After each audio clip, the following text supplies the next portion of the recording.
Ayah bunda pernah dengar istilah TKA atau tes kompetensi akademik?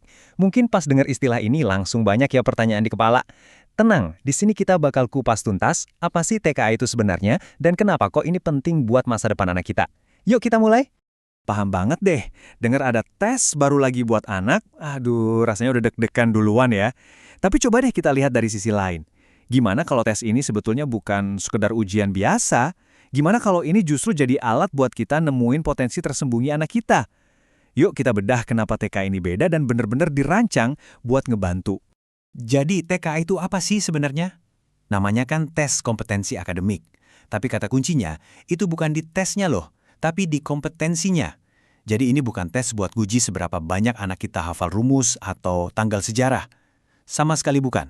TKA ini dirancang buat ngukur pemahaman mereka yang mendalam dan yang paling penting, kemampuan mereka buat mikir, pernalar, dan pakai logika. Masih ingat kan ujian nasional zaman dulu?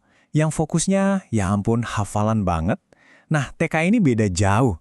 Ini pergeseran besar. Fokusnya itu bukan lagi apa yang kamu hafal, tapi gimana cara kamu pakai apa yang kamu tahu. Jadi ini soal melatih cara berpikir logis, cara mecahin masalah, skill yang justru kepake banget di dunia nyata kan? Oke, jadi kita udah setuju ya, TKA ini fokusnya ke logika, bukan hafalan. Tapi kenapa sih ini penting banget? Emangnya tujuannya apa? Nah, sekarang kita coba gali lebih dalam lagi. Ternyata nih, TK itu punya dua tujuan utama yang saling nyambung. Satu buat sekolah, dan satu lagi buat anak kita secara pribadi. Coba kita bayangin gini deh. Buat sekolah, hasil TK itu kayak cermin. Oh, mereka bisa lihat metode ngajar kita udah pas belum ya? Nah, buat anak kita, TK ini lebih kayak peta pribadi. Peta ini nunjukin di mana letak harta karun, alias kekuatan mereka, dan di mana area yang mungkin perlu sedikit perbaikan atau latihan lagi. Manfaatnya itu nggak cuma buat satu pihak loh. Kalau kita lihat lebih luas, secara nasional, TK ini bantu jaga standar mutu pendidikan kita. Terus buat siswa sendiri, ini kayak nge-gym buat otak dan mental. Jadi mereka lebih siap ngadepin ujian-ujian penting di masa depan, kayak tes masuk kuliah gitu. Dan hasil TKI ini pada akhirnya jadi semacam sertifikat. Bukti kalau mereka tuh udah nguasain kemampuan-kemampuan dasar yang penting banget. Jadi intinya gini, TK itu bukan buat ngejudge anak kita, kamu pinter atau kamu kurang. Bukan. Anggap aja ini alat bantu, kayak kaca pembesar gitu, yang bantu kita, para orang tua dan guru, buat ngelihat bakat unik setiap anak.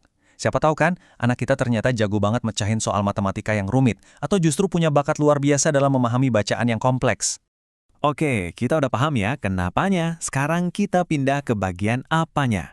Emang apa aja sih yang diuji di tes ini? Nah, pertanyaannya kan, kalau fokusnya logika, gimana cara ngukurnya? Terus, materi apa aja yang jadi fokus utama di TKA ini? Jadi, TK itu punya 4 pilar utama. Dan ini bukan sekedar mata pelajaran biasa ya, tapi benar-benar keahlian dasar buat hidup. Pertama ada literasi. Ini bukan cuma soal bisa baca, tapi bisa paham, bisa nganalisis, bisa nyimpulin informasi. Kedua, numerasi. Nah, ini bukan matematika yang isinya rumus doang, tapi lebih ke gimana anak kita bisa pakai logika angka dalam kehidupan sehari-hari.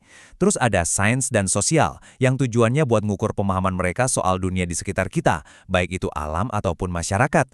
Lengkap banget kan fondasinya? Nah, setelah kita ngerti seluk-beluk TKA, sekarang kita masuk ke bagian yang mungkin paling penting nih buat kita sebagai orang tua. Gimana sih cara kita ngasih dukungan terbaik dari rumah? Peran kita di sini tuh krusial banget. Penting banget. Tapi, dukungan yang kayak gimana sih yang paling pas? Apa yang sebenarnya anak kita butuhin dari kita?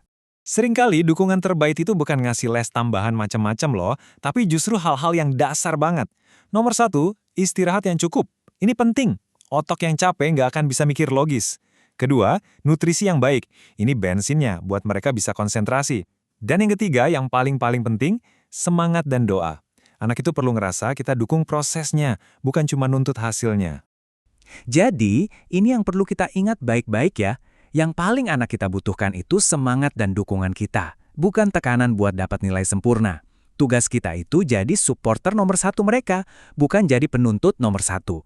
Jadi, yuk kita ubah cara pandang kita. TKA ini bukan musuh, tapi justru kesempatan. Kesempatan buat kita lebih kenal dan paham sama anak kita.